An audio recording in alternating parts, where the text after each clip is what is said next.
Have you ever heard the story about the girl in the box? Colleen Stan is an American woman who was kidnapped and held as a slave for 7 years. Technically, Colleen probably could have left at any time, but she never did. So why not? How could something like this happen? If you've never heard the story of the girl in the box, then buckle up and get your popcorn ready because this is going to be one wild ride.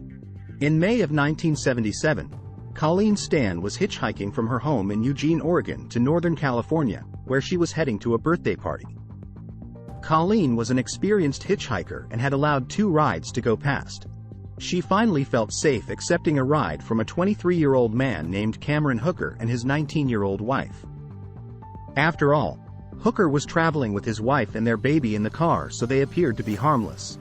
What Colleen didn't know was that Cameron Hooker and his wife Janice had recently reached an agreement that Cameron could capture a slave to take Janice's place. Because up until that time, Cameron Hooker had been using Janice to act out his sexual bondage fantasies. So, 30 minutes later, Hooker pulled off the highway into an isolated area and put a knife to Colleen's throat. He said, quote, "Go ahead and scream. I'll cut your vocal cords." Colleen's head was then locked into a 20-pound wooden headbox, which was soundproof to isolate her from the outside world. Once they reached the Hooker's home, Colleen was blindfolded, strung up by her wrists, and then physically assaulted by Cameron.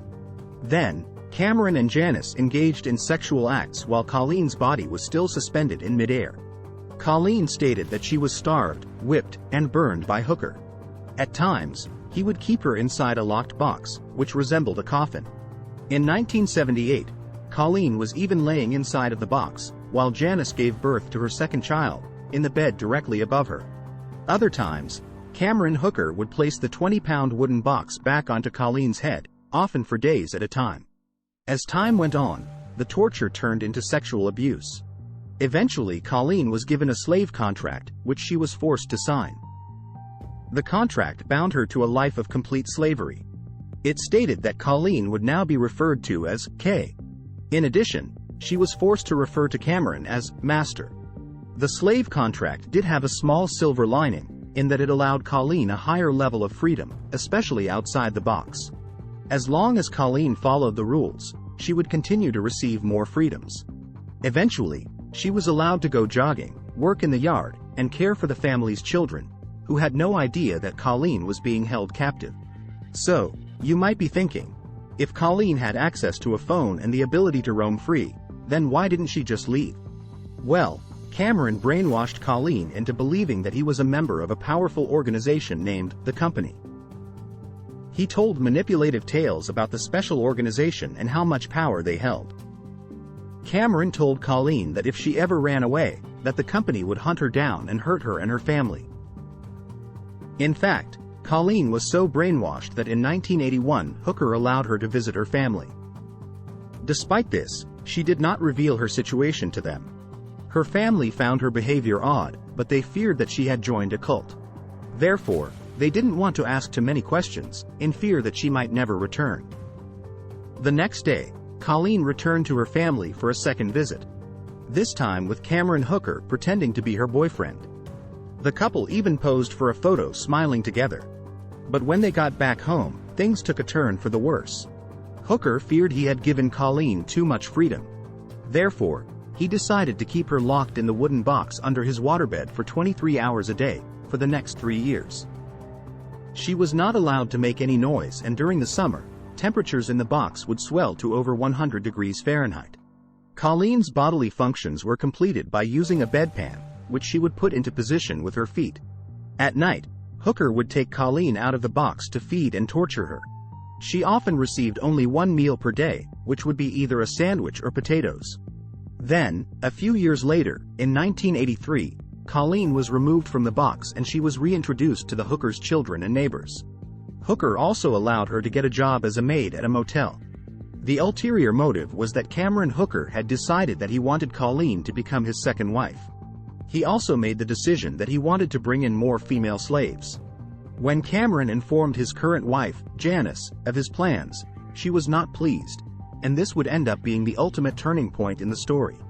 This revelation caused Janice to confess to Colleen that Cameron was not actually part of a secret organization named the Company.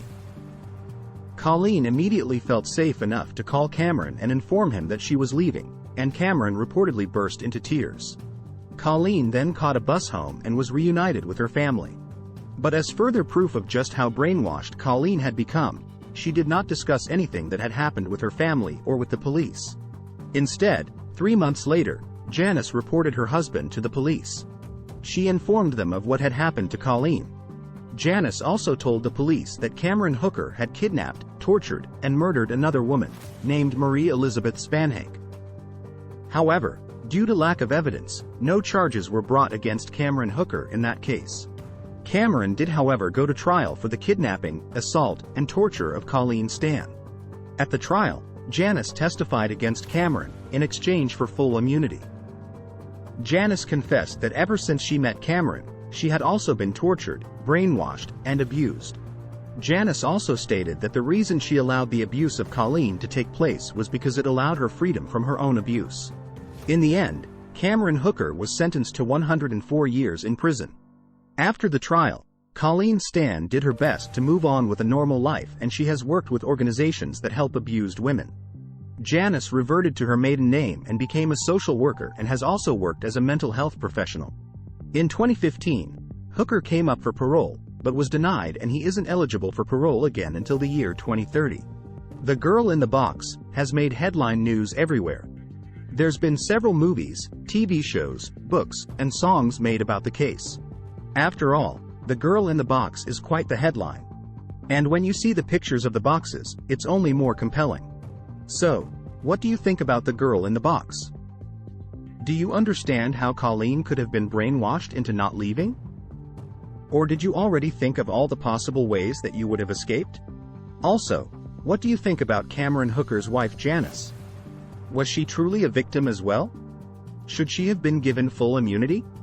Or, should she have paid for her crimes? We would love to hear what you think. Please leave your thoughts in the comments below.